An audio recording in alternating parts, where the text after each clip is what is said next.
Hey, y'all, thank you for rocking with Mr. Metaphysical. Thank you for rocking. Depending whenever you come here and watch this.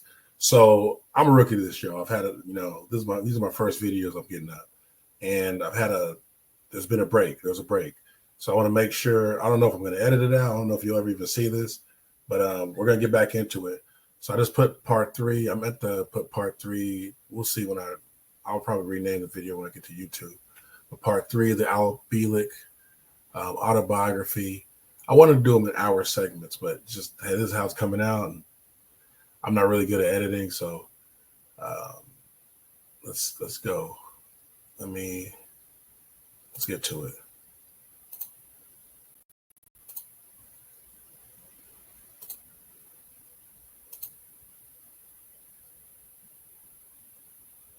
You see y'all channel 3X right there. Credit. They give them more subscribers, y'all. They put in some good work.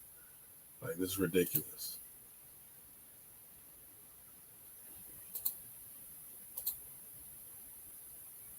Another special project. You go through a special school and all of this. They got a number of volunteers and eventually selected and settled on some 33. They went through a special training class between September and December of 1942 at one of the Coast Guard facilities in Connecticut. And Father was the one who briefed them. And I have in my collection a picture of this test crew. And it's very interesting because they were in a gymnasium when they took the picture. In the middle, seated in the first row, was my father. This became the backbone. They, of course, when they finished their schooling in December of 42, they became the backbone of the crew, the enlisted crew, for the tests. There were, of course, some officers in addition. These people stood by, quite literally, in the Philadelphia Navy Yard during the period from January of 43 until they were required on the Eldridge, with some training on board ship, of course. And then, of course, we had the first test on July 22nd, 1943. To the radar systems, the ship was invisible. To those optically viewing it, the ship was invisible. It just faded out, if you will. According to what I was told, not... Okay, so like I said, I'm shooting these different times of parts. From the time when I was just shooting originally to now, freaking UFOs have showed up, drones, unidentified flying drones in New Jersey, and people are saying that they're invisible to radar. So this is why I'm like, man, these are the wild 20s, 2020s. Like, we don't know what's coming next. And so I don't know if I'm going to edit this out, but I think this is relevant. We're going to keep on going. Being on the outside, but on the inside with Duncan running the equipment, it just sort of faded out from view like some of the modern fade-out montages they do on television and in the movies, which they're expert at creating these effects now. But this was a real effect, not an illusion. It was illusion in the sense that you couldn't see the ship anymore, but it was very much there. But it had a price, and the price was what happened to the crew on deck. Those below deck were shielded by the steel and not affected. So those below deck were shielded by the steel and not affected, but he said it had a price. What happened to those who were above the deck? So this is his autobiography. It's crazy how rich his life is and experience. In that time period that just happened right there, almost between these breaths, you're going to see later on that he goes and spends 2 years in the future.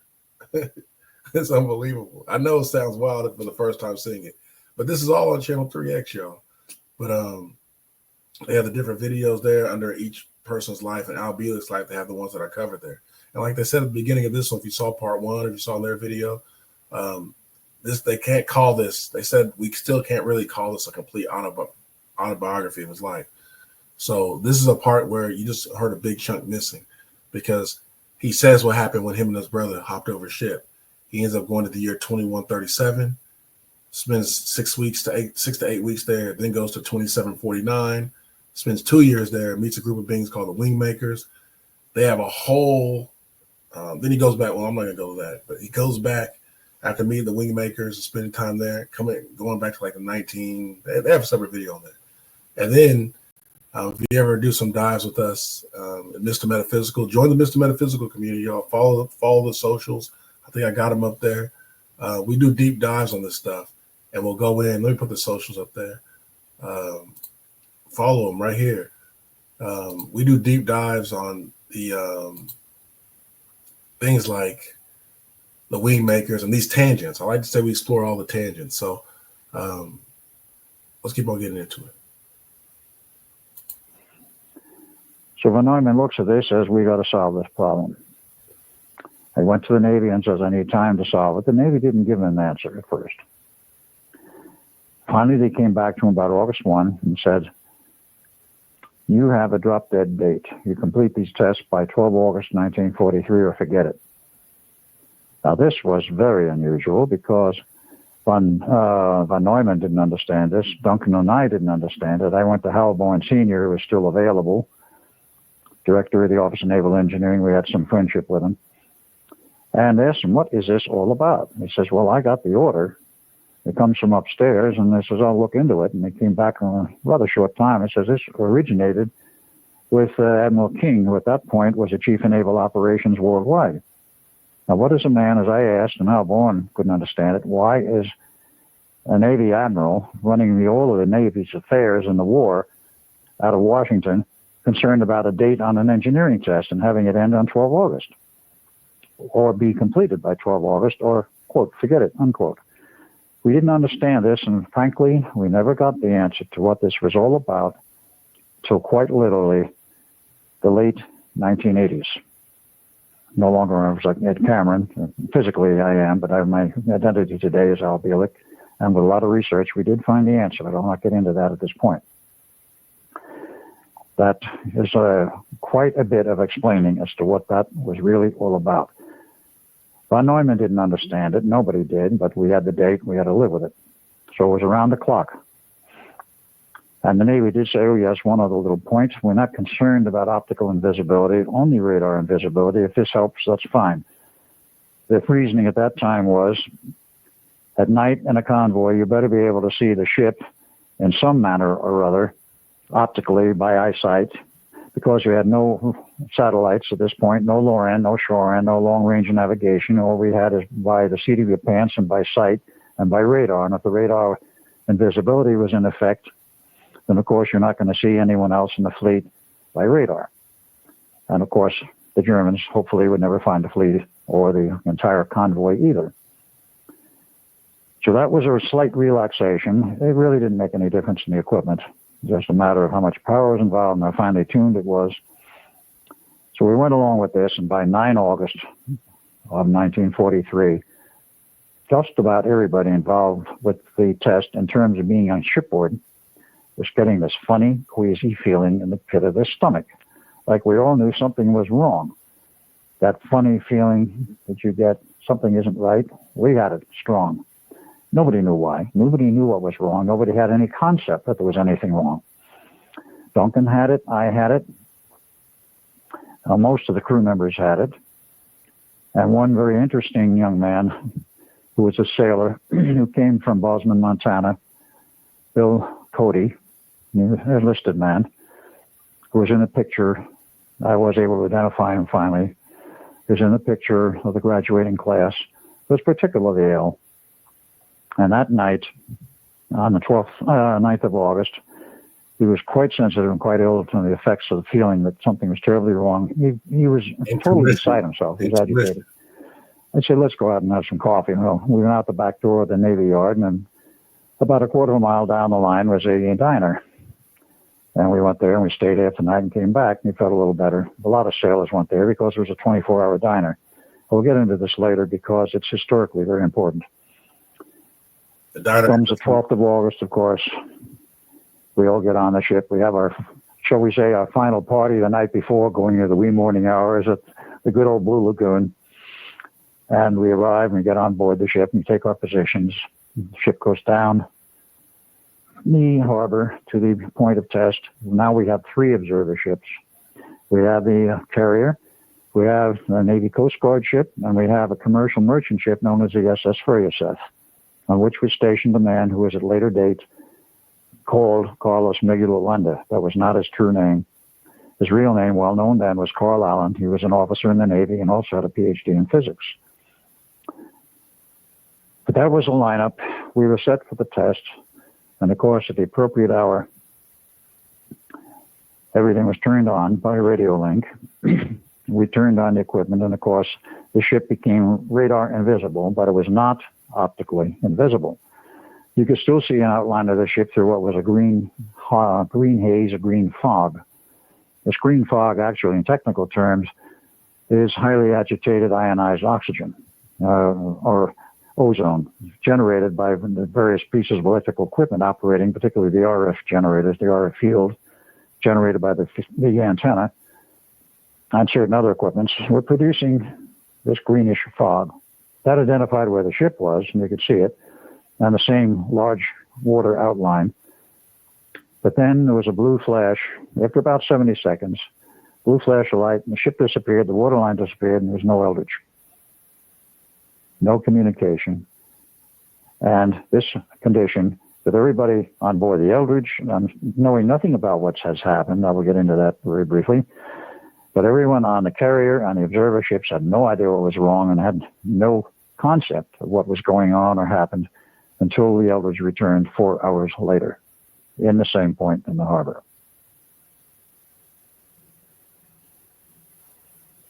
Those guys, this is where part 4 could continue. I could start part 4 with them. It keeps on going. It keeps on going into right here. They keep on going to that channel 3X.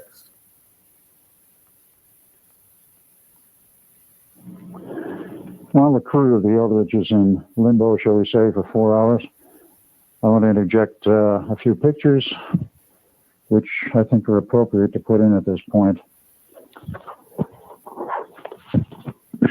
On the left side is a blow-up myself, Edward Cameron, taken in 1936 in the yearbook of 1936 for Princeton University. You will note perhaps that it says 8 Cameron. Someone forgot to put the Edward in, perhaps because of that. It remained in the yearbook and was not removed like my brother's was from the University of Edinburgh yearbook. We did track that down. The page was there, but the picture was missing. And the other person on this side, where my fingers are, is my father. Father in his Navy uniform in 1917. Yeoman, first class. As I said, nothing about when he enlisted. We can find no matter any records whatever of him, other than the final days when he was released from the service with a medical discharge. We don't even have a copy of that, but it's in the archives in Bayshore, Long Island. Now, we go over to the next page, or pages. Again, the one on the side over here, there's father at the age of 50 in his Coast Guard uniform. Volunteer service in World War II. But he hasn't changed very much in appearance. He's still a very good-looking man. And, of course, his only problem with women was there were too many. They kept chasing him. And we do not know how many children he sired. That's a lost fact of the family. Their nose look different in the picture. They keep turning up.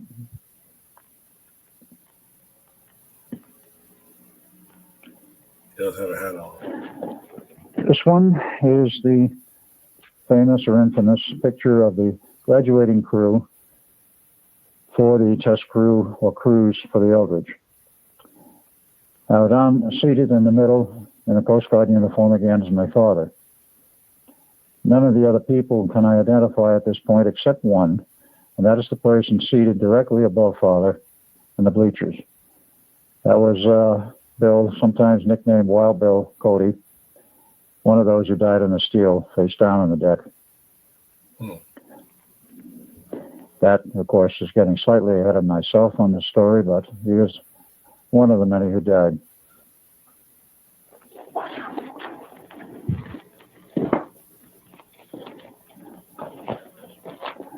Now, later, pictures. This one first. I have a psychic we work with here at Mr. Metaphysical, Isis I. She was thinking about coming on for this, but later she's actually channeled before Al Bielek. She's never seen his autobiography or seen his life, and she's channeled him, and she's able to see some things that aren't on here. So I think it'll be interesting that if we can get her on here, if she comes on, to see If she could see like what happened to Wild Bill Cody, if she could channel him, life from his eyes. So like this is part of why I'm introducing this material for us to build on the knowledge base on what happened to these souls, because you got to be a part of the mystical metaphysical community to find that, to hear about these things. But like in one of the book Chronicles of the Future, they talk about this thing's called, anyway, it's called the same myth. In the future, there's a concept that we're all part of sharing each other's experience as part of something called the same. I don't want to mess up the timeline too much. Y'all join the Mr. Metaphysical community. Look, follow the socials. Where can you find the Mr. Metaphysical community at right now? Right now, it's MM News. There'll be links down there as we post the video. But yeah, guys, let's keep on going. He was taken on board the Eldridge on the 9th of August, 1943, 3 days before the fatal test, and was a final briefing for interested parties, scientists, and a few Navy people. Almost all of them on this picture were civilian. The man giving the lecture I do not currently have the name of, but he was a specialist in subatomic particle physics. He was from India, the continent of India, and it was his lecture. All of the people there were listening to him. The man in the foreground on this side in the Navy uniform is Dr. Oscar O. Schneider, the MD, who is officially in charge of the medical aspects of the experiment. The man I'm pointing to is Oscar Schneider, is this one down here. And next to him, slightly over towards the middle, is a man that looks like he has graying hair. It's because of the black and white, it's not gray. It's very strange. Y'all pay attention to this character. That's Val. He looks like Val Venus, and Al Bielek's about to address that. And there's other YouTube videos out in the YouTube video vlogosphere, the YouTube world, about Val Venus and how he came to Eisenhower in the 1950s and said, hey, there's aliens coming here. I think he said the Orions are coming. We could protect you all. And Eisenhower was saying back then, like, the people of our planet is not ready for such a thing, the disclosure of aliens. So look up Val Venus, Valvenus. Supposedly this guy looked like him, looked like a regular white person, but basically he had technology that far surpassed our time, even nowadays, today, back then in the 1950s. Like, one of the things that shocked me, I'll never forget, is clothing that repelled bullets. And I laugh because, we got the new people from New Jersey shooting that. Now, all aliens aren't the same. So, but we got the people from New Jersey shooting their bullets at the drones. But I don't know. So maybe the bullets will work. You'll hear more about Al Bielek talk about that in the future. What happened anyway? From the year 2137. Here we go. Individual by the name of Don Thor. He's holding a sheaf of papers in his hand, as you may note. He was a civilian, and we do not know all of his history, except it is alleged that he, as his brother Val, were from Venus. And why he had an interest in this experiment, we do not know to this day. Nor why he was there, we do not know to this day. Many other people were scientists we cannot identify. In this picture also included was Dr. Vannevar Bush, advisor to the president, and he's lost in the crowd in the background.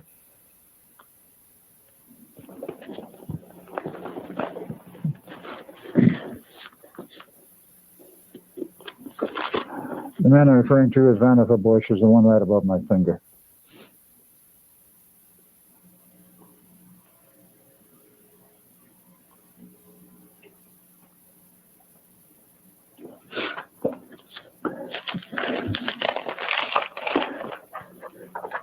And again, right below my fingers, Dr. Oscar Schneider in his captain's uniform for the United States Navy.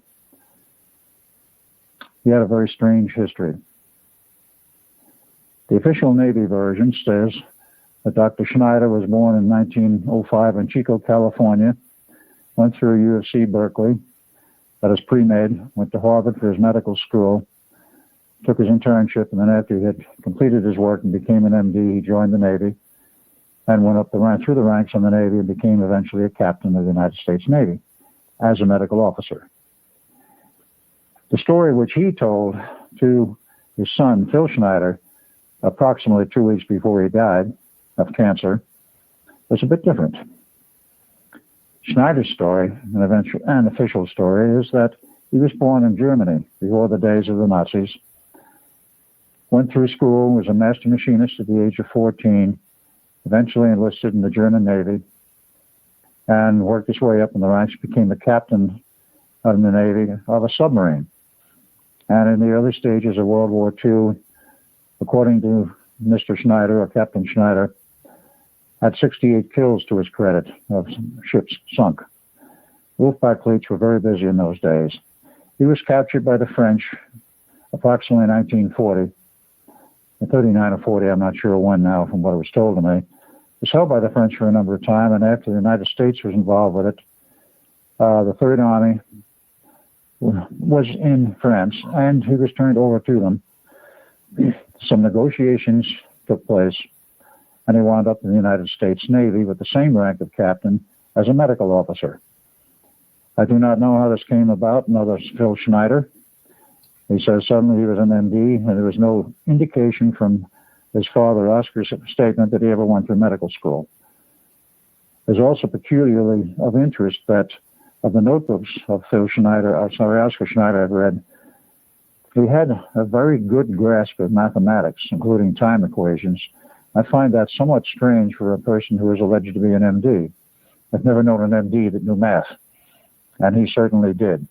This may have been the real reason why he was brought into the United States to work on this project, because he was brought straight into it. And as a medical officer, of course, it was a good cover. I'll take paperclip. Of course, there were other medical people around who probably could cover him if he got into difficulty. I never met the man after this whole sequence was over. I had an opportunity, but unfortunately I could not get to see him before he died.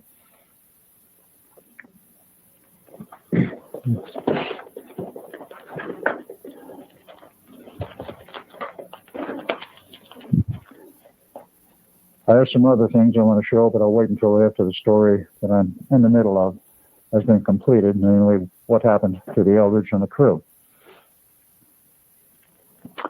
The ship came back to the same spot from which it had left, and it's quite obvious from the observers on the deck of the carrier that something was very much wrong. First, they could not raise anyone on the radio. Secondly, through binoculars, they could see the special antenna on the top of the main mast. That is the one that was used for the project. Invisibility was broken. There was some other superficial damage visible on the ship. But the most important thing was that they saw sailors moving around on the deck, and they could get no response on the radio. A boarding party was told aboard the Eldridge, which it did, and that is when they found the real extent of the damage. They found 2 sailors buried in the steel deck, dying. Their bodies were intermingled with the steel, and of course nobody could understand how that happened, not at that point. 2 more were found upright, buried in the steel bulkhead. One of them was our younger brother, Jim. We had a younger brother by the name of Jim, 6 years younger than Duncan. He enlisted in the Navy in 1941 after Pearl Harbor. And one could say he drew the short straw and became part of that second fateful crew. And he was dying. This is what was observed. And one other man, a 5th man, had a hand up to his wrist buried in the steel bulkhead, and he lived. They cut his hand off, gave him an artificial one later. There were also found some other very strange activities. A number of sailors were running around on the deck, I should say, milling around rather crazily on the deck, totally disoriented, totally out of it, and to all intents and purposes could be considered as quite insane. They certainly were oblivious to their location, their whereabouts, and what was going on. And with all of this, of course, the radio communication from the boarding party, they put a second boarding party in to take the ship back up the harbor and back into the location of the back section of the Nord. And then, of course, after that was accomplished, and the sick ones and the dead were removed. The dead were removed complete with steel plates and buried complete with steel plates in this unmarked cemetery south of Arlington. The Navy, of course, during this period, the 4 days following, had a board of inquiry. Navy loves boards of inquiry.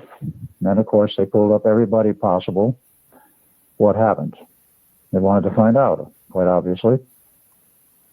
Several officers gave their testimony. I gave mine. They didn't believe me after I gave my testimony. John von Neumann gave some testimony, but he didn't really see what happened. And after all of this, John Neumann took me aside. I might add, Duncan, my brother, was missing. He was not there among those available to give some enlightenment as to what had happened. After all of this, and a decision made by the board some days later, they decided they wanted to do another test with the Eldridge, a third test. There was a lot of destroyed equipment on board the Eldridge at that time when it was returned to the harbor and when they took it in the back section of the Navy Yard. And they replaced it. Over a period of time, they removed it all. They had spare systems in storage because they expected everything to be fully operational and to be fully a success. About 10 sets of spare equipment, complete, were available. So they ripped out the damaged equipment, replaced it with some good working equipment, did some subsystem tests, and on some day late in October of 1943, they took the ship back down much further below where they had been in the wider part of the harbor at night, put it on station, removed all of the personnel, and ran all of the equipment, remote control on very long cables, something between 1,500 and 2,000 feet to an adjacent ship, where controls were set up. And this took quite a while to set this whole setup, to design it, build it, and get it in place. And with the return of the Eldridge from this late night test down the harbor in the very broad part of the bay, the ship returned. They found again burned out equipment on board the ship. That is the equipment related to the invisibility test. At that point, the Navy threw up their hands, decided to scrap the entire series of tests, returned the ship to the Navy Yard with orders to remove the heavy equipment and re-outfit it as a standard vessel of war, because they were very short of Navy ships at that time in the middle of the war in 1943. And they couldn't afford to leave one laid up someplace. So the ship was re-outfitted. The second gun turret was replaced with the wooden dummy with a rear turret. And about 1 January of 1944, it went out to sea. And war service through that period of 44, 5, and into 46. In 47, it was put in mothballs, not decommissioned, in storage along with many other Navy ships. And in 1951, the Eldridge was taken out of mothballs along with a sister ship and given to the Greeks for whatever purposes. At the time, it was stated that they were giving these ships under the Lend-Lease program established by Harry Truman, then president. And it wasn't stated that they were under loan. It was merely stated that they were given to them under Lend-Lease. The Greeks kept the ship for many, many years. And one of the peculiarities of this whole thing that turned up was that the ship's log, required by maritime law to be started on the day of commissioning and be kept with the ship until it is decommissioned, must be complete. Now, when the ship is decommissioned, of course, the log can be given to somebody else, whoever might be an archivist or whatever the case may be. The Greeks inherited the ship, and they found that every page in the log prior to January 1, 1944 had been ripped out. Total violation of maritime law, but nevertheless, that was the way it was. So the Greeks could not establish anything as to what had happened to the Eldridge prior. The Eldridge remained with the Greeks for a rather long period of time, up until about 1995. And at that time, a period, I'm not really sure what they used it for, but it was used primarily as a training ship. It was left at dockside most of the time at a port in Greece. And the Navy then approaches the Greeks and say, we want the Eldridge back. But you gave it to us. Oh, no, we just loaned it to you. We want it back. We just loaned it.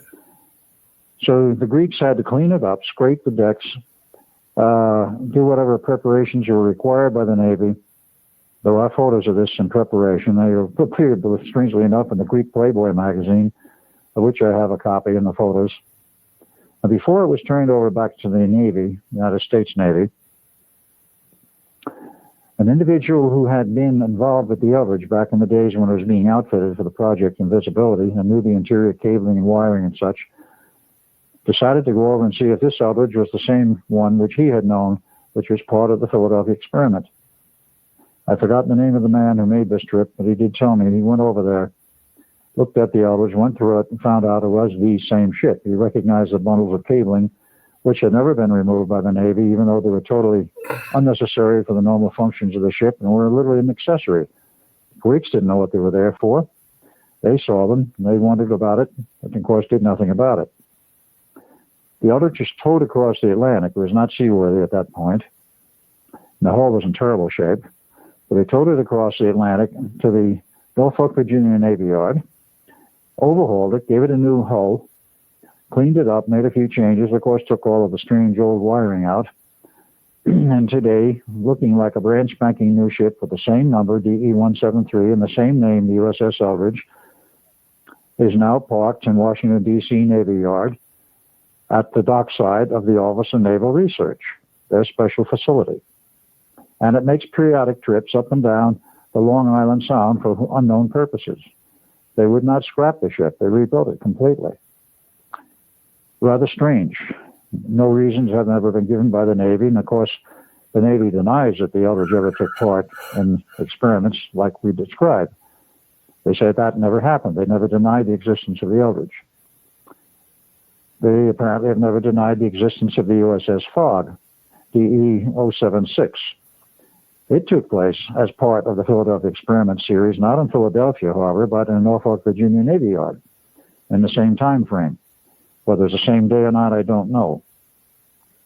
But the reports I get from the son of one of the sailors who was on board the Fog in that period of time, his father insisted, and his son said directly to me, and I have it in the writing in a letter from him, that the Fog, when it was put under test and the equipment turned on, disappeared from the harbor of Norfolk, Virginia Navy Yard, appeared in the yard known as the Philadelphia Navy Yard for a period of time, and then returned to the yard in Norfolk, Virginia. And he swears up and down, that is his father did, that this actually happened. He was on board when it happened, and he saw it. Now, a testimony like that, I'm not inclined to doubt it. But in terms of the Eldridge, the same claims have been made over a period of years that it disappeared from the Philadelphia Navy Yard, appeared at Norfolk, Virginia Navy Yard, and then reappeared in Philadelphia. Now, this would be on the second test and prior to its total disappearance. I have no proof of the statements about the Eldridge. I've never been able to find anyone who was actually witness to this happening or was on board the ship and saw it reappear at the Norfolk, Virginia Navy Yard. I'm not discrediting it, saying it could not have happened, but I have no proof whatever that it did happen. But what did happen that is of record to the Eldridge is something else. And I might add, there was a third ship involved in these tests, the DE-013, name unknown to me right now. And it was tested out in the Azores, truly at sea. And it sank with all hands. As far as I know, the Navy never attempted to salvage the ship. Now, why the ship in the Azores sank, I have no idea. There have been some strange stories and rumors, and of course, the only one that is really well known is the one of the Eldridge. Now, to go back to the Eldridge and the aftermath, that is immediately after the tests were over, and it was for some time sitting at dockside, and then, of course, disappeared out to sea in the normal sea service. Mr. Schneider, that is Captain Schneider, wrote a series of letters to various people in and out of the Navy regarding the whole event of the Eldridge. I'm going to show these letters on the screen here, but understand that this is of a ship which allegedly never took part in anything like the Philadelphia experiment. But here is the chief medical officer describing the problems. The fourth and last letter is the most interesting of all. How I acquired these is very interesting. It came from Phil Schneider, his son. I will show the first one here. Will not attempt to read it through the back of the book. But he makes one error. Refers to DE-173 as a USS Ferrioseth. He did not do it after that. Ferrioseth was the commercial merchant ship. And it shows that there was a great problem regarding security, and that this was a great concern to him and a number of other people for a number of years.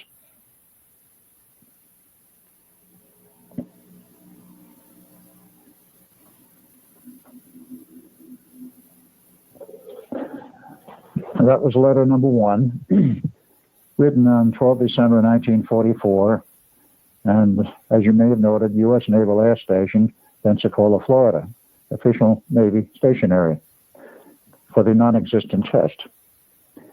Test number 2, letter number 2, 17 April 1953, is written again by Dr. Schneider, MD, to Lieutenant General Nathan F. Twining regarding it gets dull in the middle. The lack of precision in the search for artifacts aboard the Eldridge and trying to determine exactly what happened during the period of the test and its aftermath. Practicing stillness, letting it go. Flow. Almost like it makes a swastika over there, but that's all I see. I don't really see the words that are being written, so I kind of wish he'd move on. But of course, they thought we were going to be able to see it.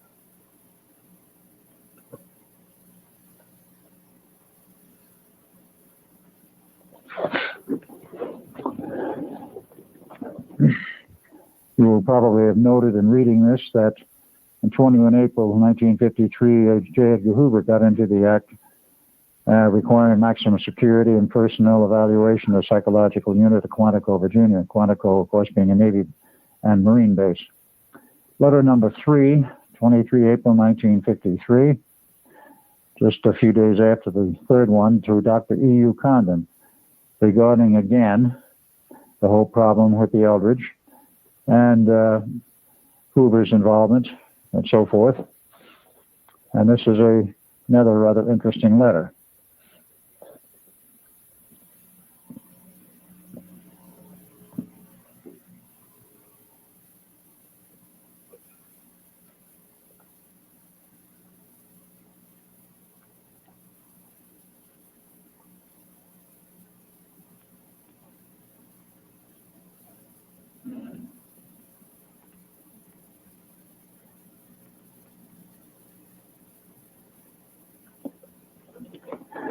The fourth and final letter is the most interesting one of all.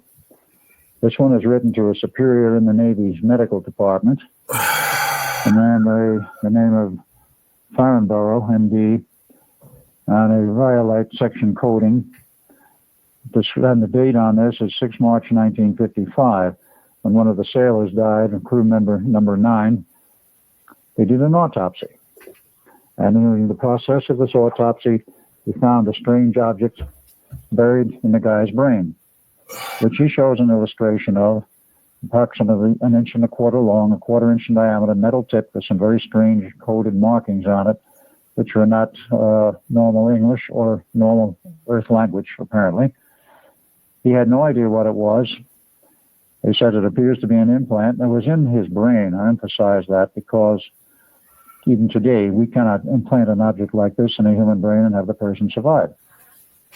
But there it was. It had been there for quite some period of time, along with 3 others. He notes the fact that there were 4 implants in this one person's body. What is it? Do you have any idea? He asked his superior in the service. Implants. We hear about people taking these out in medical areas. This last letter was, I think, I'll take a minute to pause. We hear about implants. That was technology that, how could you put something in his brain? They couldn't do that at that time in human history. I don't think they can still do it now.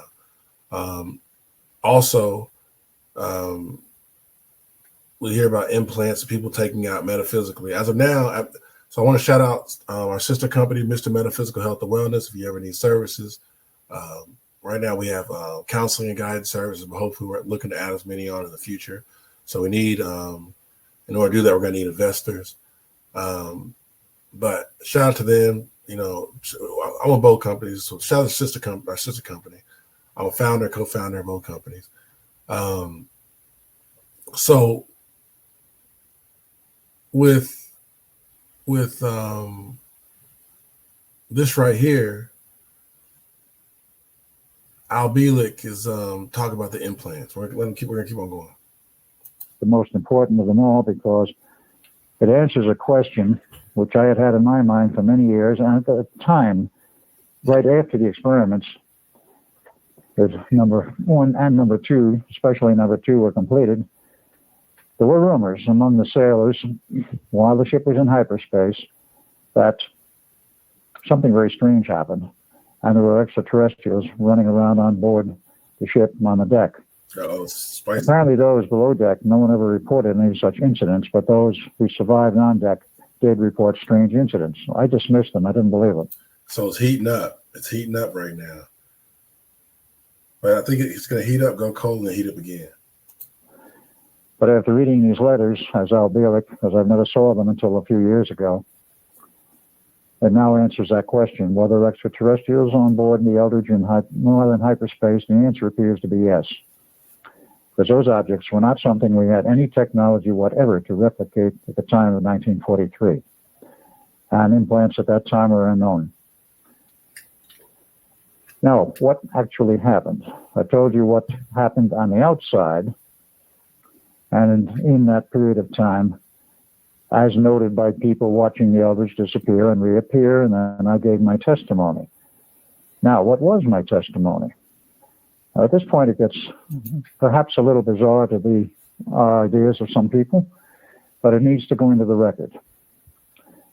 On the inside of the ship, where Duncan and I were running the equipment for this test on 12 August 43, on command, we turned everything on. Everything seemed to be working, functioning in a totally normal manner, and we didn't notice anything unusual for about 30 seconds. Then things started to happen.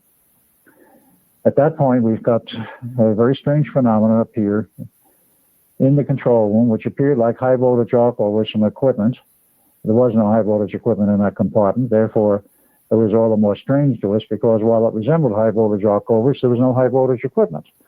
It was in multiple colors too, by the way, which would follow some types of high voltage discharge. And we tried to get someone on the radio. The radio had nothing but static on it. So we didn't know at that point what to do. We had no one on the outside to give us instructions, so we were on our own. And of course, we had been instructed. If you are on your own or something goes wrong, it's up to you to make the judgments as to what to do. If you have to, shut the equipment down. So that's what we attempted to do. We found that the main control handles for the AC power coming out of the very large 8 megawatt alternator, diesel electric. We could not budge them. They were frozen in place. As conditions started to get worse and other conditions started to show, namely of the 3000 6L6 tubes which drove the field coils of the two alternators, the standard old-fashioned glass bulb type, stand about this high.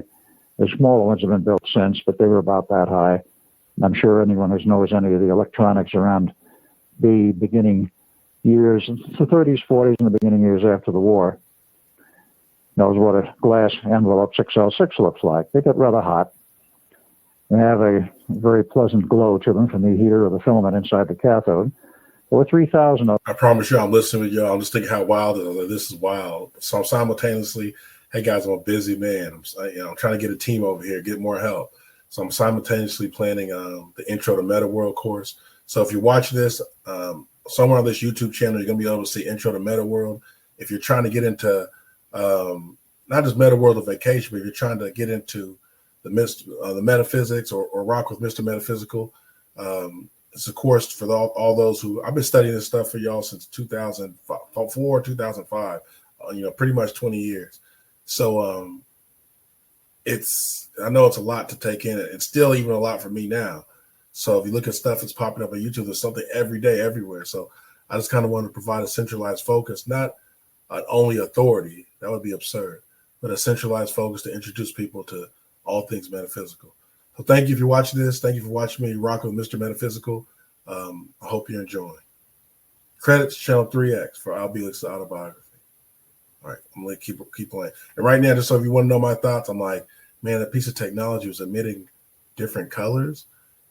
How many different colors of the color spectrum? He probably can't call out all the colors he was seeing. Who would have came close to that thing? Okay, here we go. So it's crazy. Then you generate quite a bit of light and quite a lot of heat. That was one of the problems keeping that compartment cool. But they started to glow in a very strange manner, and they started to waver. Instead of it being a constant level of illumination, which is to be expected, they got brighter, and then they got weaker, and they were doing a fluctuation type of thing in terms of the illumination level. We considered this as very abnormal. because we've never seen a phenomenon like this before. And the amount of power involved with 3,000 of these in terms of heater power was quite sizable. Yeah. And with the high voltage arc over and the inability to shut the equipment off, we decided it was time to get out of there. Ran out on, opened the bulkhead door, ran out on deck, saw sailors milling around, but again, did not see anything abnormal. We went for the railing. We both had the same idea at the same time. Let's jump overboard and swim ashore. There's nothing we can do. Everything appeared normal to the ship, up to the railing and slightly beyond. But a short distance beyond the railing, there was nothing but a solid gray fog. We didn't think anything about that. We said, let's jump overboard, and we did. I mean, we didn't say this verbally. This was, shall we say, simultaneous mental thinking. We jumped overboard, and we never hit the water. We were good swimmers. We weren't worried about the height. Never hit the water. We started to fall. The sensation was like falling down an elevator shaft with no bottom. And down we went, and down we went.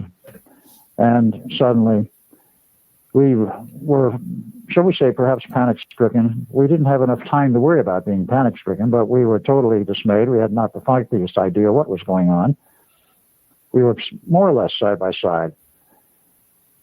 And this went on until what we estimate was about 2 minutes later. We arrived at a very strange location.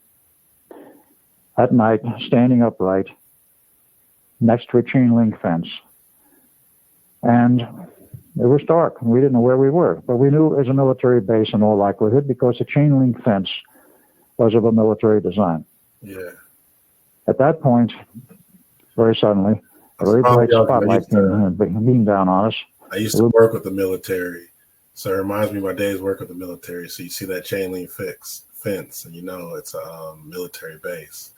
So it's like I do miss my military days. It's you know, we always gotta be in the present moment, but so that's what's making me smile right now. Hold on a second. Illuminated us very brightly. And we wondered what that was. Well, we know what searchlights were, but it was on a helicopter, and helicopters were unknown to us because in 1943 there were very few.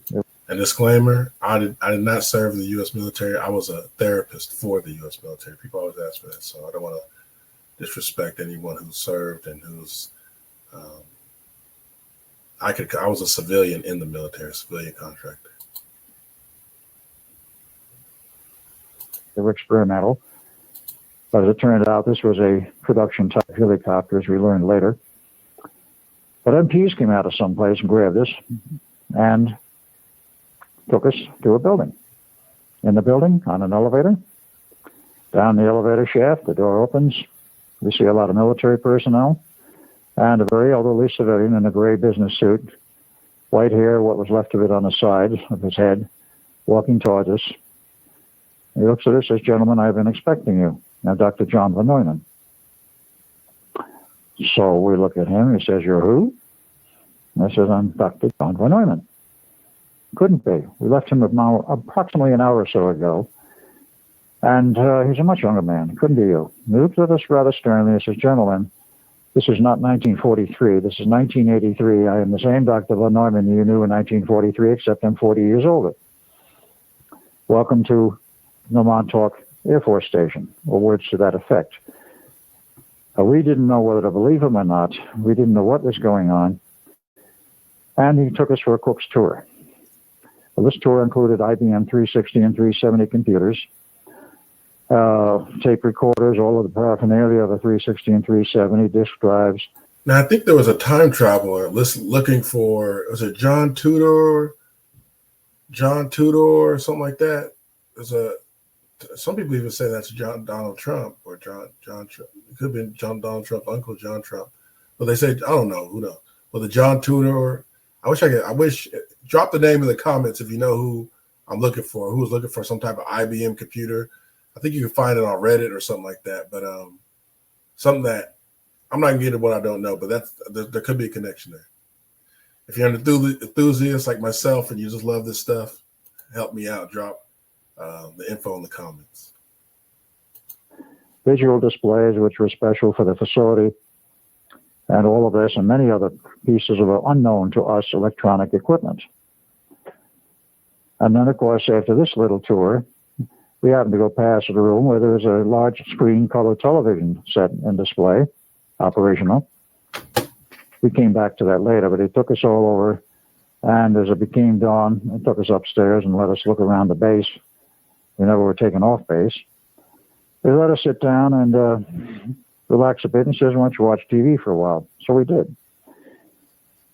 Now, from the standpoint of 1943, where you had only 10-inch black and white color television sets, the more standard chassis being the RCA 630TS, which any of the older aficionados will know. I worked on many of them afterwards.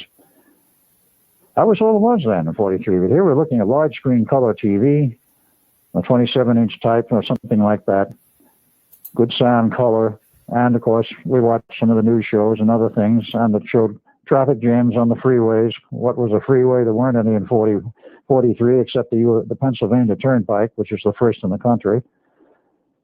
And advertising, which made no sense to us, but what really finally got to us and convinced us that maybe the old man was right, was an ad by, I believe it was American Airlines, saying, in essence, to those listening to the ad, on your next vacation trip to Hawaii, why not fly with us in our 747 jet? Well, of course. Now, if you think we might have been confused at this point, you're absolutely right. To take it back a little bit, all through the period of when we were working on the equipment for the test, we didn't know whether it was going to work properly or not before the first test for the Eldridge, though the prior equipment in 1940 worked very well, but it was a different design and a much lower power. In the first test, everything went well, and we didn't fully believe that it would work, but it did. The second test, we had a fairly good idea it was probably going to work, but we had just prior to this test for 3 days, that is starting approximately 9 August, this terrible queasy feeling in our stomach, which I've previously mentioned. And we simply didn't know what was coming down. We felt something was wrong. But up to the point where we emerged at what we were told was Montauk Air Force Station at Montauk, Long Island, we didn't really know that there was something wrong. We didn't have time to think about it as we went falling through this tunnel, if you will. Then we arrive at the point and we are completely surprised, we are completely overwhelmed, and then we're taken to the underground facility. We're completely dumbfounded and totally disoriented is perhaps a mild word as to what we felt. Disoriented and completely flabbergasted because nothing fit anything that we knew. And then when we sat down in front of a color TV, I mean, from 10-inch black and white to some 27-inch color TV, there's a bit of a jump for what was to us perhaps 10 minutes. 10 minutes in terms of the time reference. We were very, very confused at this point. It's like Michael J. Fox. Emotions are going through our heads and everything else, and we simply didn't know how to handle it, if you want to put it bluntly. We didn't know what to do about it. There wasn't anything we could do about it. But at this point, while we were discussing it among ourselves and quite thoroughly concerned, dismayed, whatever, John Van Neumann comes in again. Dr. Van Neumann says to us, gentlemen, we have a problem. I said, oh, okay. The ship, the Eldridge, locked up with experiments we're doing here at Montauk. And so the equipment is very similar, though it's more high-powered here. And the concepts under which we're operating are very similar to what the Eldridge did. They're both involving use of time and time equations and this sort of thing, which we understood. But he said the problem is that the Eldridge locked up with the station, and it was on the 12th of August of 1943 when the Eldridge was yanked out of the harbor and into hyperspace. We know it's there. The hyperspace bubble, which is considered artificial, actually is being fed by the generators aboard the Eldridge and is growing. We've got to shut it down, but there's no way we can do it. We can shut down our equipment here, but that bubble is being fed by the equipment aboard the Eldridge. And unless the fuel runs out before we estimate about 30 days, or equipment breaks down, this thing can keep running for 30 days, and that bubble will grow, and we don't know how big it may get. He said, theoretically, it could engulf the Earth. We can't have this happen.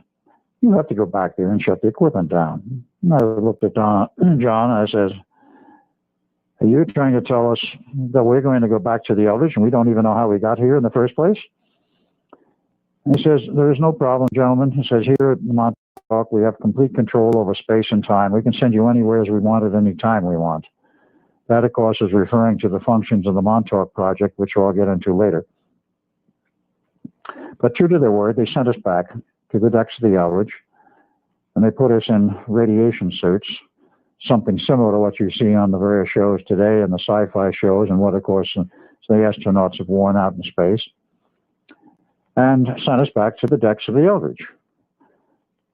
Now, what they did, we didn't understand, except we stood by an opening in the wall, and we were sucked into it, and we wound up in the decks of the Eldridge.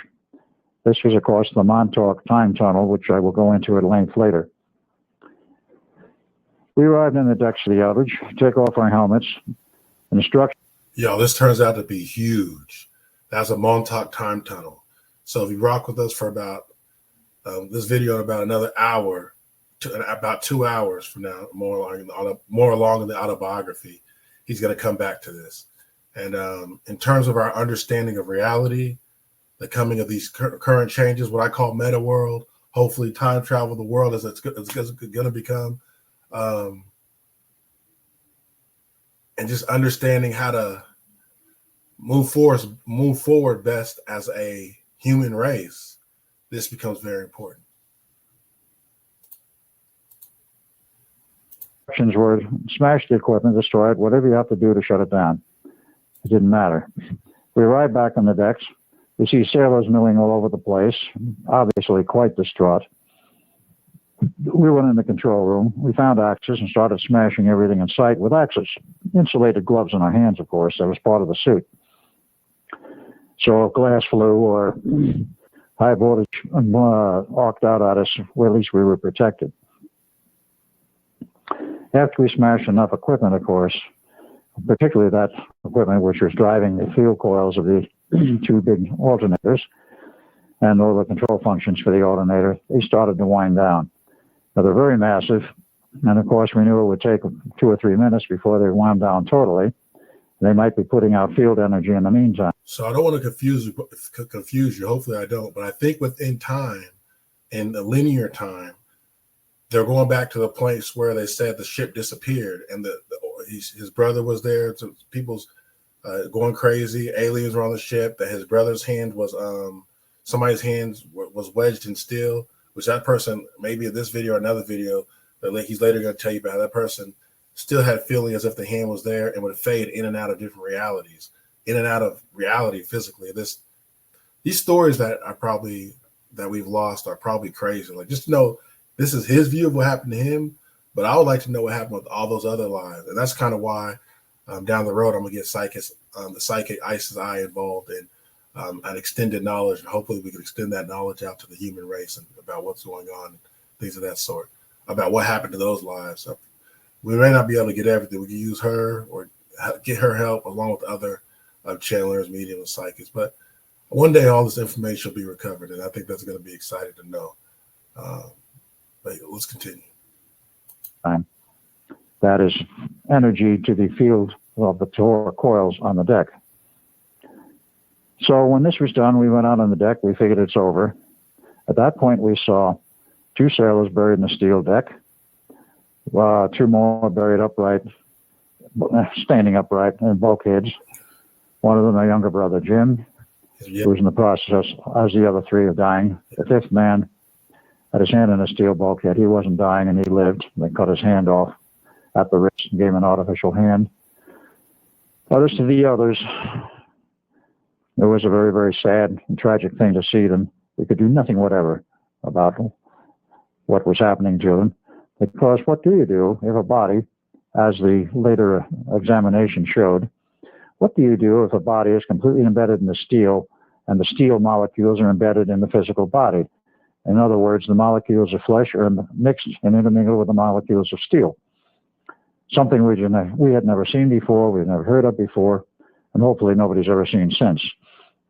But that was what happened on the Eldridge, and of course, at a later date, those bodies were removed.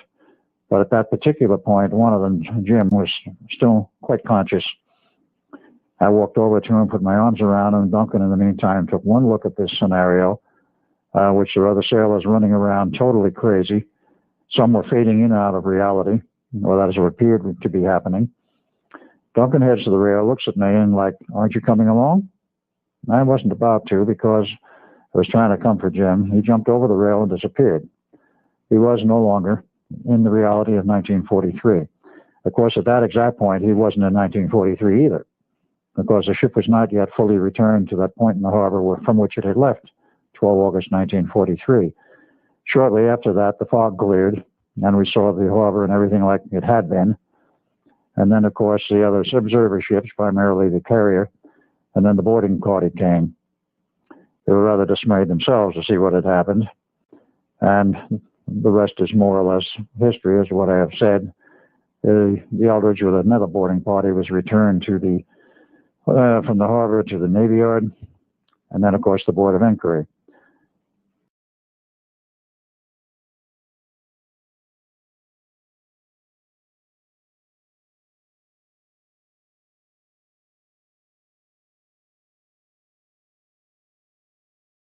I gave my report about being in the future in 1983, seeing Dr. John von Neumann, and the public record, he died of cancer in 1957. He did not die of cancer. He was very much alive in 1983 and was very much alive for many years after that. As far as I know, he's still alive as of this moment, because I visited with him about 2 years ago, upstate New York, where his current home is. But there we had a situation. The Navy couldn't understand what happened. Nobody really understood fully what happened. Dr. John von Neumann had a good grasp of it. When all of the reports were done and a file was generated, they decided, of course, the Eldridge should be re-outfitted. As to what happened to myself and Duncan, Duncan was never seen again in the Navy Yard. He was never seen again in that time frame. As we found out much later, research by myself as Al Bielek in the late 80s turned up the fact that Duncan had returned after jumping off the ship to the Montauk Project sometime in the 80s, that is the early 80s, and was part of the project there.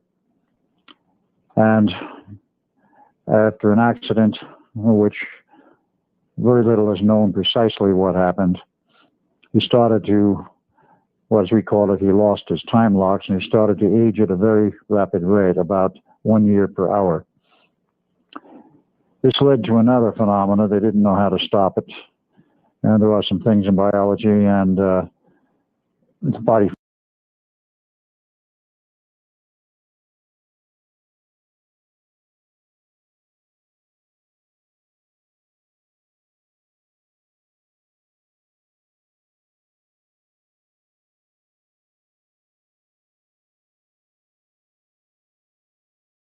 functions, which even today, a few years after that, is still not fully understood. They couldn't reverse his aging and stop it. So again, Montauk to the rescue, if I may put it that way.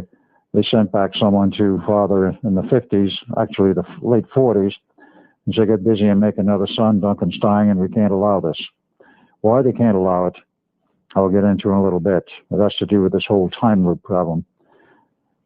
So father remarried. It was his fifth wife. And first his sister was born, Duncan's current sister. And later on, Duncan was born June 28, 1951. That is the Duncan we know today.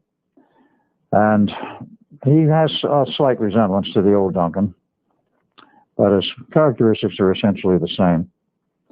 And he grew up, went through school, never went to college, joined the Air Force.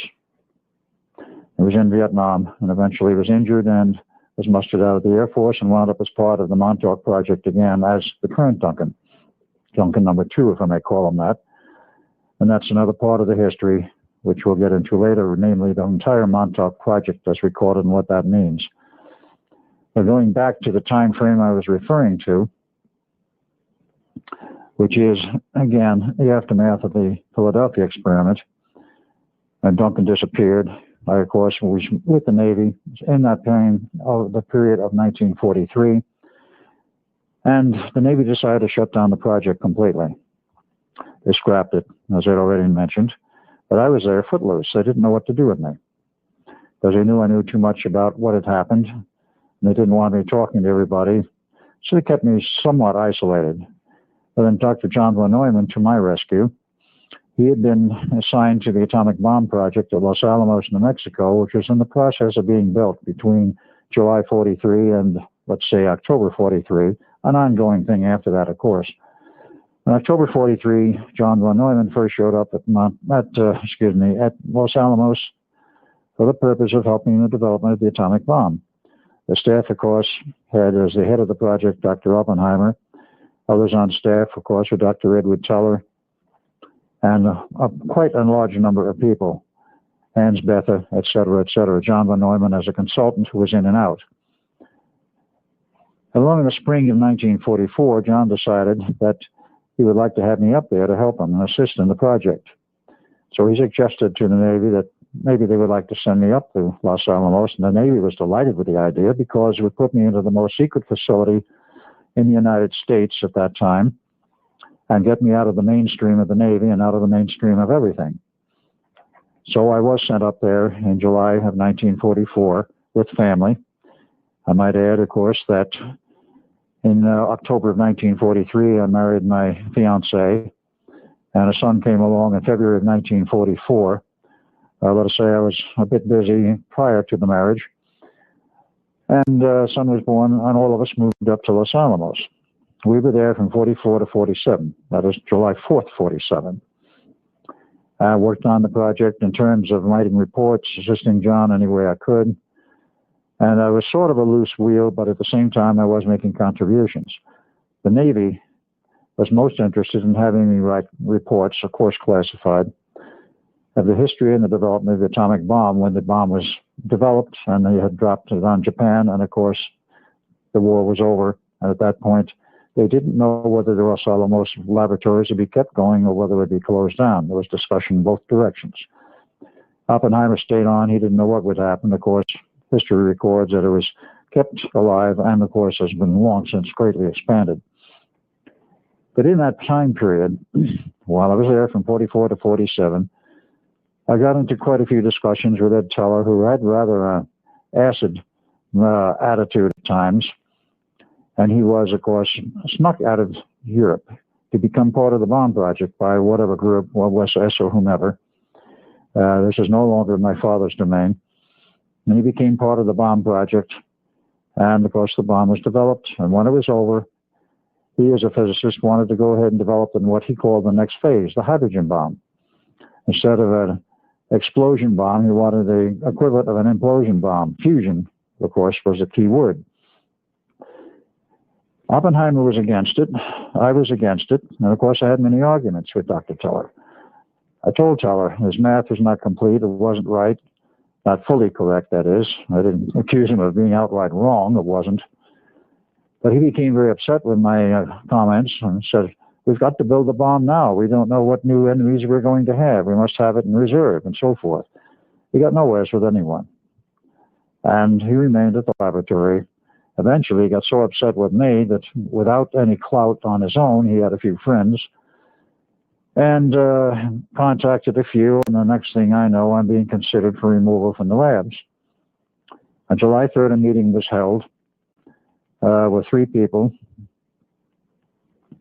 I will not go into all of whom they were, but Dr. Teller, of course, was number 1, and he wanted me removed. And there were 2 others, one of whom is now deceased, Dr. Vannevar Bush, so he can't say anything particularly, but he was not one who voted against me. He voted to drop the issue and not to remove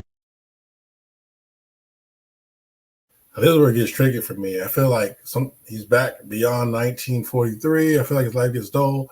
I don't know. This part gets tricky for me. We'll keep on going. It gets clouded for me, I'll say. me. The third party I shall not name publicly, not at this time, was the one who cast the deciding vote for my removal. On July 4th, this vote was cast on July 3rd of 1947. On July 4th, a holiday, the family and I were at a picnic, MPs, or I should say appropriately SPs, short patrol they used to call them, drove up in the bus, identified me formally, arrested me, charging me with espionage, and took me away from the picnic, never to see the family again until in the 50s. And on a bus to a train to Washington, D.C. I expected a full court martial. We got down there, they said, no, the charges are dropped. And thinking about it since then, it was a ploy just to get me out of there. The Navy didn't want me really court-martialed because I hadn't done anything wrong. But the political pressure was such that they had to get me out, and they had to have an excuse. So they charged me with espionage and then dropped the charges. So I was stationed at the Pentagon at that point, and they told me, we have a new assignment for you. Okay, fine. Where's my family? Well, you can't see the family. So I was sent to New York Dry Base is what it was called then. We're now called Edwards Air Force Base. In July of 1947 to be an official observer for the Mach 1 project. The Mach 1 project, for those who may not know what it is, because it did happen quite a few years ago, was the attempt to break the sound barrier.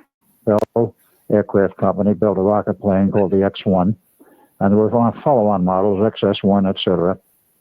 And this project took place at Edwards, now Edwards, then New York Dry Lake Base. And the whole purpose was to see if you could get a plane to fly faster than sound. The military took the view that let's try it. The mathematicians and the scientists, pardon the expression, didn't think it was possible. They were clearly convinced it was impossible. You can't fly faster than the speed of sound. Well, needless to say, we've been doing it for decades. But that was the first attempt, and it was successful. Among the people who were there on staff as part of the actual test group was, of course, Chuck Yeager, who was a principal pilot. He was not in NASA then. There wasn't no NASA yet. And his principal aeronautical engineer consultant, Jack Ridley. I was there as an observer, along with 11 others. There were 10 from the U.S., and 2 from foreign sources. One was Italian, the other was German. I do not know why they were there. I know why the American ones were there, of course. The Navy was very interested in the outcome because if it was successful, they wanted to go into a project of their own. The tests were successful on 28 October 1947. And with that, of course, the Navy decided they wanted to build a project of their own. The project was not terminated. It went into a new phase, and it continued on the research. But in the process of being there, I met, of course, Jack Ridley. Yeager I knew casually. But Ridley and I had something in common. We both had physics degrees. He had a bachelor's degree from the University of Oklahoma, after which he joined the Army. He was transferred to the Army Air Corps. OU. And at some point after that, Shout out to OU. for whatever reasons, the Army transferred him to Caltech. But then So you get a master's degree in aeronautical engineering, and then eventually he was assigned to the Edwards operation. Okay, I missed that part of the autobiography, to be honest. So that kind of caught me off guard. But I'm actually in Norman, Oklahoma right now. So what I'm saying is shout out to OU. He says Oklahoma. So I was like, oh, Boomer Sooners, go shout out to OU. So, but anybody who knows us here knows my family were diehard Go Pokes too. So it's like, you're not supposed to ride both sides. Like, well, that's the Longhorns. But anyway, Go Pokes. Anyway, my brother played ball for Oklahoma State. Check out his videos on YouTube. Nacho Manello, OB Nacho Manello. But anyway, I don't like using my real name very much on here. But my government name, I don't know. That's what maybe got to change too. We're gonna get into the. We're gonna keep on going. I'm gonna back up a little bit because that kind of caught me off guard.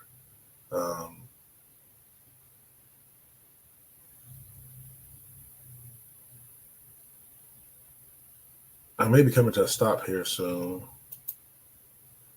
I will resume here in a little bit. Hold on a second. To go into a project of their own. The tests were successful on 28 October 1947. And with that, of course, the Navy decided they wanted to build a project of their own. The project was not terminated. It went into a new phase, and it continued on the research. But in the process of being there, I met, of course, Jack Ridley. Yeager I knew casually. But Ridley and I had something in common. We both had physics degrees. He had a bachelor's degree from the University of Oklahoma, after which he joined the Army. He was transferred to the Army Air Corps. And at some point after that, For whatever reasons, the Army transferred him to Caltech so he could get a master's degree in aeronautical engineering, and then eventually he was assigned to the Edwards operation. I met him, I talked with him at length, and we both discussed this. Well, rocket planes are fine. They put out plenty of power, but it doesn't last very long. If we get to space exploration at a later date, which we both were quite sure would happen, what do we use for propulsion power? Well, we kicked this around between us for quite a while. We were quite close about this, and we used to have a lot of meetings over beer and a lot of meetings otherwise. Neither of us, well, I was married, but I never did get to see the family. He was not married at that point. And we came up with an idea, a new one. How about an ion propulsion engine? We both knew physics, and we felt it could be done. So we went back to our principals, I to the Navy and he to the Air Force, which had come into being in the meantime. And they liked the idea. And they both said, if you want to get together, we'll finance a facility. Go find a place and build a facility where you can do your work and perhaps build an ion propulsion engine. We're very interested in this. So we found a location. It was in Malibu Beach, California. And we've had a small facility built there. And we moved in along with the staff about 1949. Very small staff, small operation. And we did a lot of research and a lot of testing. And this went on until 1953. When in January 1953, we had our first successful test. There were a lot of failures.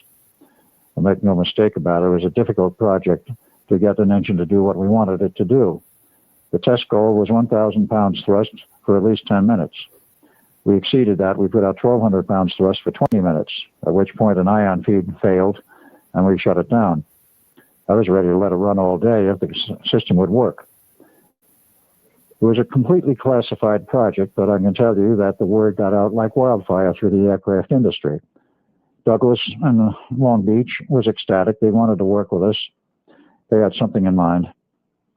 Norton Aircraft in Baltimore, Maryland, was quite gruff about it with no comment. Boeing hit the roof, and they were very upset about it, which to me said at the time that they had a system of their own in their skunk works, and we beat them to the draw. Shortly after this test, my natural father, Alexander Duncan Cameron Sr., shows up and says, I've heard about your work. Incorporate. I am ready to fund you with unlimited funds so we can get this thing off the ground. He says, you can get it rolling. He says, it will be a major industry. That was his statement. I said, fine. So we filed corporate papers, incorporated. We started to file patents. And in March of 1953, Jack went out on a business trip for a week. And during that period of time, I was there essentially alone, holding down the fort along with a small staff. What happened from that point on was very interesting. One day during the middle of that week, a team of Black Ops personnel, very similar to Delta Force and some of the other special groups. For those who know the military know there is a Black Ops operation. A team of Black Ops people, 7 of them, came in, grabbed me out from under the nose of everybody else, took me out, and went on a plane to Washington, D.C. Okay, y'all. So this is good. I hate to take a break out here, but break right now, but I have to. This is actually the part of his life that ISIS needs to see. ISIS my mind's clouded on this, but when ISIS channeled him, her brain and mind went to this part of his life. So this is good. This is good. Hold on a second. All right, y'all. Sorry to take a break at the high point, but this is and I know this is good. It's heating up. This comes good. Black Ops operation. A team of Black Ops people, 7 of them, came in, grabbed me out from under the nose of everybody else, took me out, and went on a plane to Washington, D.C. And then we went to McLean, Virginia, where there's a joint NSA-CIA facility. And from that point on, things got very interesting. This was cool. Look what he just said. From that point on, things got very interesting. For me, when I watched this is the part of his life that I wasn't really too interested in.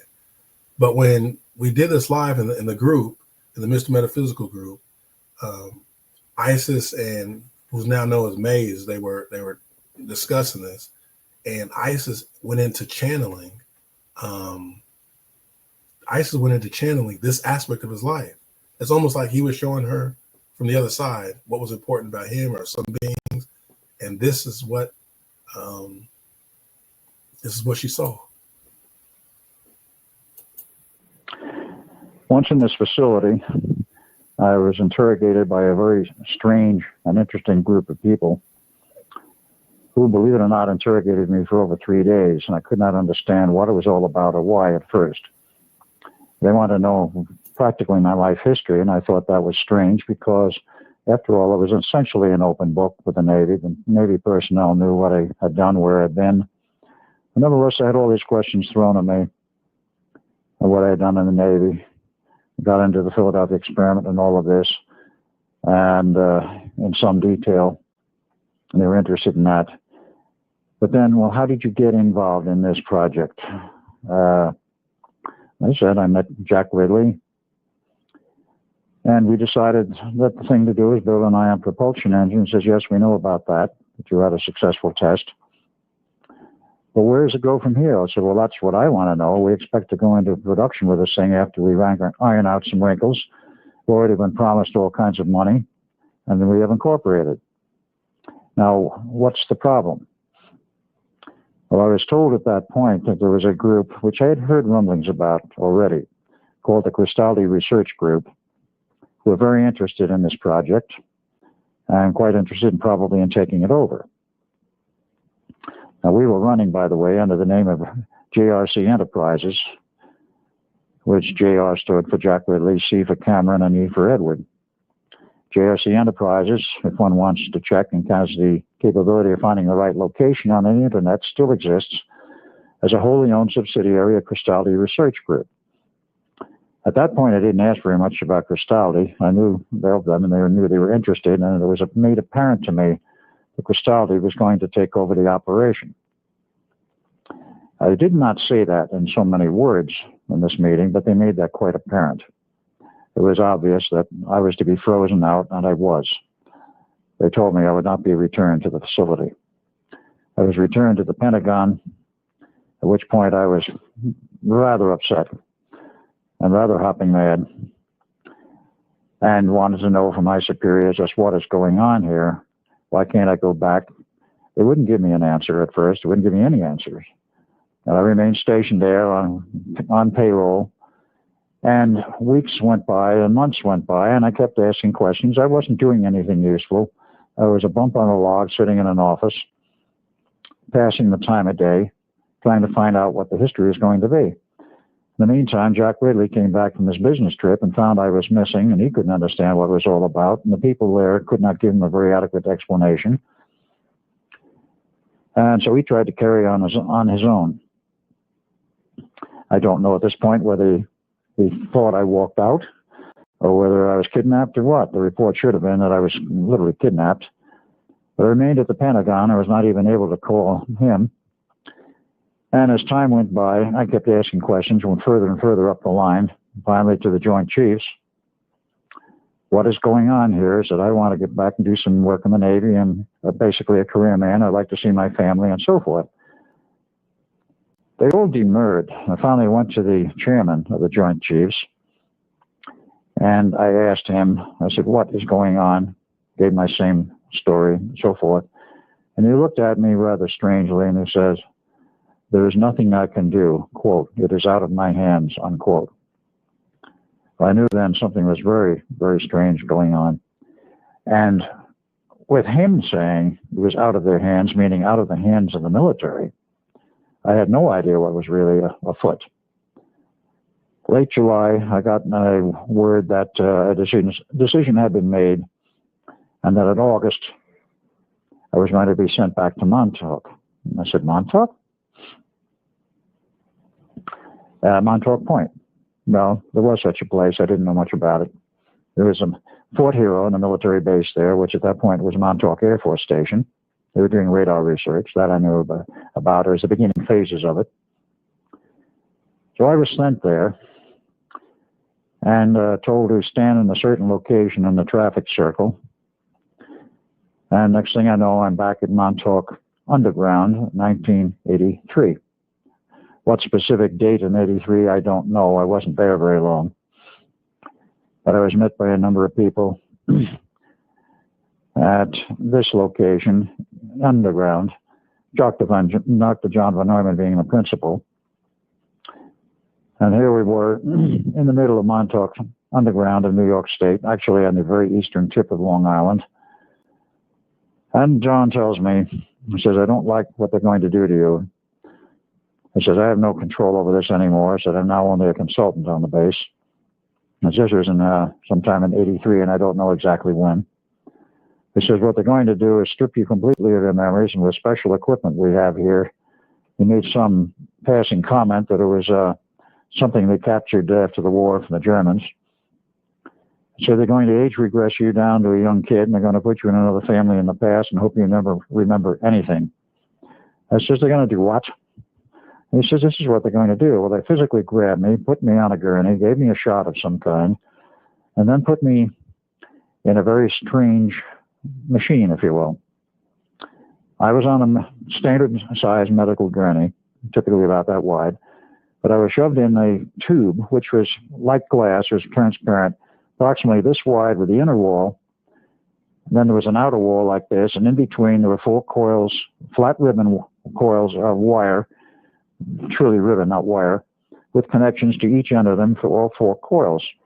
But I observed the fact that the connecting cables went over to some piece of equipment that lined up in the wall, which covered all of one wall.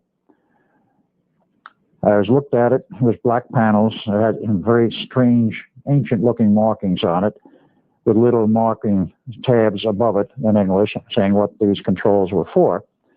And the glowing behind the panel, which side panel was removed so I could see it, was some modern type transmitting tubes, basically of the type that writes on the color, or something very similar, about 10 or 20 kW each, of that genre. Well, I had that shot, then I had another one, and I passed out, slowly fading out in a reverie, if you will. And then the next thing I remembered, I was at my current legal mother's, now deceased at this point, the Bielek family, having a Christmas party in Christmas 1927. And there I was, that very clearly remember, and it's the earliest memory I have, it's the only one I have of that particular period. I have no memory of being in a baby carriage. I have no memory of doing this sort of thing. Like this current, I mean, I did have a crib, but at this Christmas party, there was a small Christmas tree on the table, on the top of Mother's grand piano, mahogany thing, about this high. And I was a little shorter than this, as would be expected of approximately a 9-month-old baby. So I was watching all of this and listening to what was going on with all of the people whom I later identified as the regular relatives associated with the Bielek family, understanding virtually everything they said. Understand what I'm saying. I understood the English and everything they were saying, and I was less than 1 year old. What 1-year-old baby understands the English language, particularly of adults, talking in normal conversation? I did. Major discrepancy number 1, which of course I could not resolve for many years. And a few phrases dropped out. I did not understand what was being said, but virtually everything, 80% or better, was understandable. Well, from that point, I grew up as Al Bielek, not knowing any different, not knowing any better, went through my childhood years, went to grade school. Parents moved. They were at that point living in Jamaica long. Okay, I was mistaken. This is actually the part of the story that I feel like it dulls out because he has to switch. He's getting switched body. This is the part of the story that ISIS had channeled. This is the part of the story that he switches bodies. They switch him. John Von Neumann says, I don't agree with what they're going to do to him. They switch him into this person that you're looking at right now. So beforehand and prior, he was saying he was James Cameron or Ed Cameron. And then he got switched into the body of what's going to be this life you see him in right now, Al Bielek. And I think it has something to do with his time logs or something. Long Island. They moved from there to Paterson, New Jersey. From Paterson, New Jersey, they moved to Long Island. They ran a business on Long Island for a period of time, which failed. And from there, they moved in with My grandparents, that is my legal mother's father and his wife, in Foster Avenue in Brooklyn. I was there from 33 to 1938 when we moved to New Jersey. So I grew up not knowing anything else, all the usual childhood things. Another discrepancy. At the age of 12, I was 6'1" and totally out of proportion. I was all legs. At that point, my shoulder width, was no wider than my hips, which is more than a little bit unusual, but that was the case. But since I left the Bielek family and was out on my own, many of the physical discrepancies have changed. My eyesight was bad from the age of about 6.5 on. I had to wear glasses, rather heavy, to go through school. Finished my high school. I was drafted into the Navy. That was in July 1945. I wound up as an electronic technician. I thought that was rather strange and ironic in a way, and looking at it later. Went through the Navy for a year, and then the war was over, and they sort of twisted our arm to stay in the Navy for at least another year. I refused to do it. We were not under compulsion to do it, and we were not under compulsion to join the reserves at that time.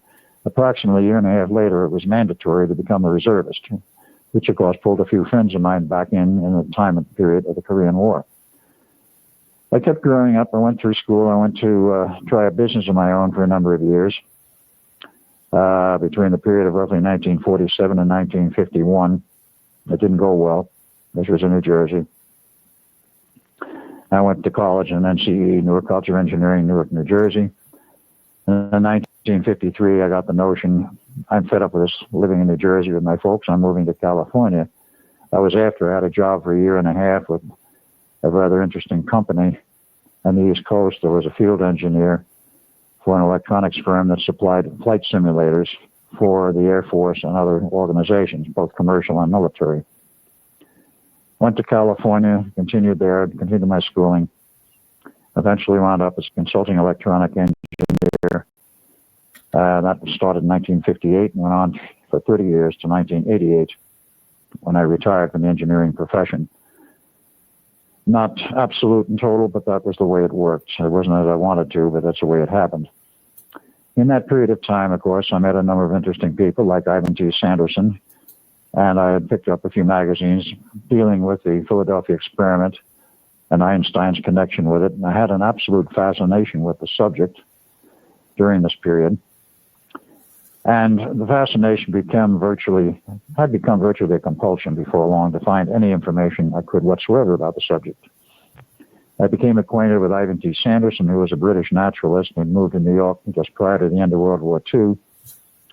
And I met him in 1951. I dropped association in 1953 because of my travels with the company as a flight simulator specialist. And in 1963, I recontacted him while I was in Pennsylvania and became reacquainted, and then I was on his staff. He also had a great interest in the Philadelphia experiment, and since he had been in intelligence, British intelligence, was sort of a special guest, if you will, in the Pentagon. Almost any time you wanted to go down there and talk with the intelligence people and other officers in the Navy, and they tossed around a lot of subjects. UFOs was common gossip at that time, well recognized and accepted by the military, but not for the outside public's consumption, totally internal. And he couldn't find anything out about the Philadelphia experiment. He was certain that something had happened. The only thing the Navy would admit to him was a DE-173 and others. They wouldn't say more than that. Of course, it was in the records that there was a DE-173 commissioned on 27 August 1943, served in the war, and everything else which I've said about it since when it went to the Greeks, but of course at that point nothing about it coming back. And he couldn't find out a thing. I couldn't find anything out, but my interest remained. A series of books were written after that, starting in 1978. The first one was entitled Thin Air by two authors whom I do not know who they are.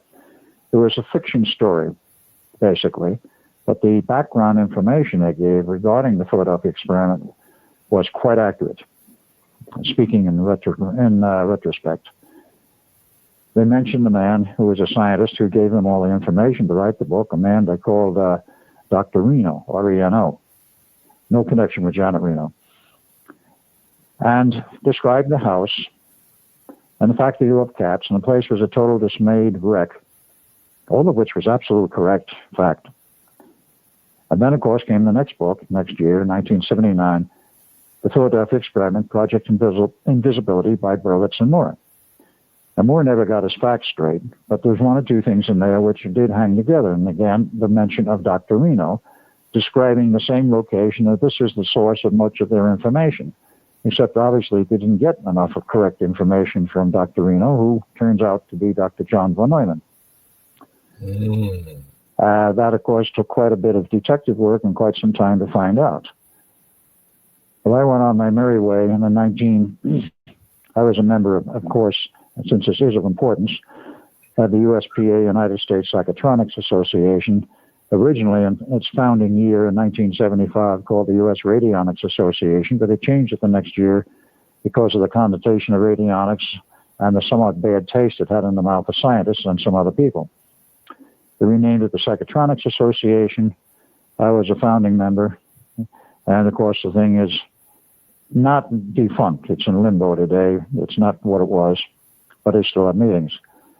Through that organization and its annual meetings, I met Preston Nichols. And Preston Nichols at that time, this was 1981, was probably still involved in the Montauk Project, of which I had no recall at the point of time I'm referring to.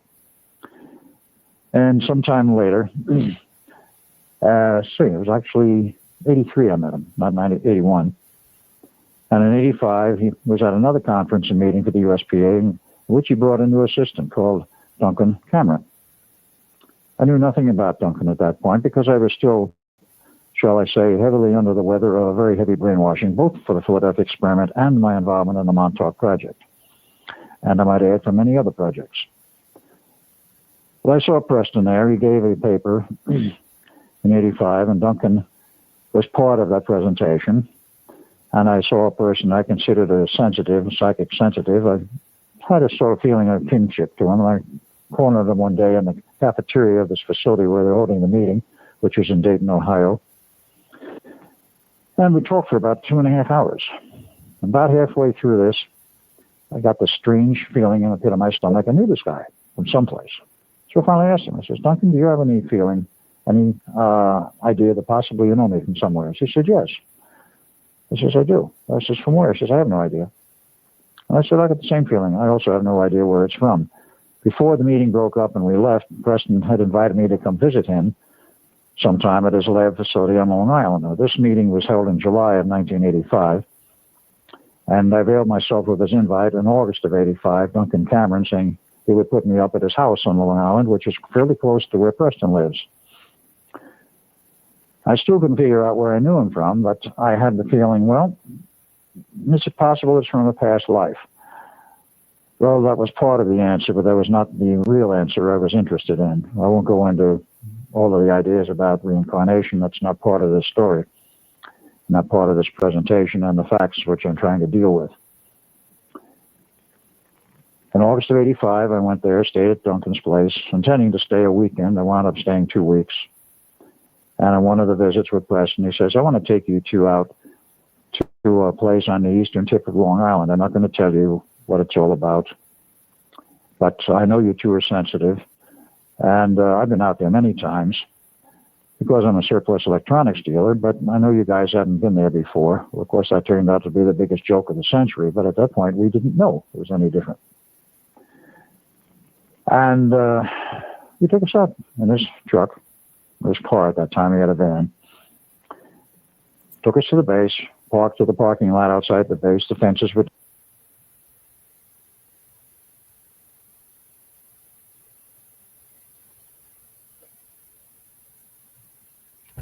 I'll take a break there. And I'll leave y'all hanging. Won't leave y'all hanging. I'm going to take a break there, y'all. Y'all can see I'm sleepy. But I'll be back.